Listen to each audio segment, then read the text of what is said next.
Hey everybody, today I'm going to be taking a look at this 700 watt hot air rework station. What's cool about this station is you're going to be able to operate temperatures between 212 and 842 degrees Fahrenheit. So it's going to be great for soldering or desoldering any kind of circuit boards or basically anything electronic. So let's go ahead, take a look what comes in the package and give it a try. So in the package here, you're going to get your user manual. You're going to get the hot air system itself.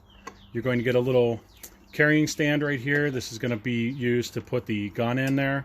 And you also are going to get a few extra of these spare tips. So here's a closer look at the different size tips you get. You have a small, medium, and a large basically. Now it would be smart to make sure you put these on prior to actually turning the gun on and before anything gets hot. It's very easy to put in there. There's a little groove right here on the wand. So you just be able to push that down and then twist it back into place and it should be fixed in there. So when you turn the unit on, basically all you have to do, flip the power switch here. You're going to see the LEDs light up.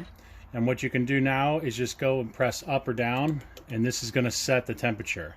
And right here it's set in Celsius. And again, that range is going to be 100 Celsius to 450 Celsius. So let's go ahead, hold the button down here. We'll get it up to maybe 300 Celsius. And this little wand right here is going to give you your blower adjustment. And as soon as you take that out of the hand holder right here, it's going to go ahead and turn on. And you can hear the blower kicking in.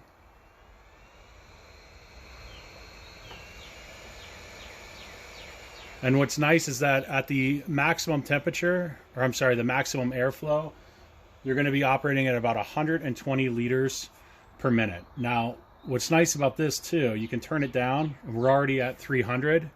And you can see here there's a little bit of manufacturing oils kind of burning off of that. And what I really like is that if I put this back in the handle,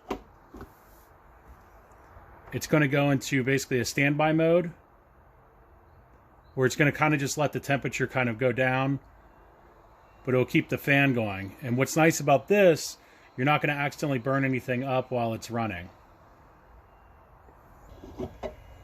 Okay, so we got the unit getting ready to heat up here. 265, 285, 300. So it definitely heats up very quickly. What's nice about this too is you do have those different air nozzles. And what I really like about this is you're able to kind of just brush across this instead of directly touching it with the soldering iron. What's nice about that is you can get a more even heat across, you know, a couple different capacitors or things like that while you're working on it, as opposed to needing to actually touch every single thing and pull those out.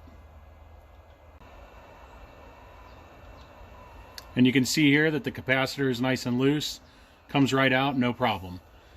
And you can see here that I had a very nice, clean desoldering. The pins came right off, no issues. And then you can actually see here where those capacitors were taken out with basically no issues. What I really like again about this, super easy to use. You don't have to worry about sticking it directly on the capacitors or on your circuit board. This is going to really make the job a lot safer in terms of you know, how your electronics handle the heat and things like that. And again, the really quick heat up time and cool down times are going to be excellent. Here's another good example of how easy it is to get little components off, especially components like this where you're going to flow the solder in. What's nice about this is you're going to be able to get these larger areas like this heated up more evenly and then basically drop your components in there.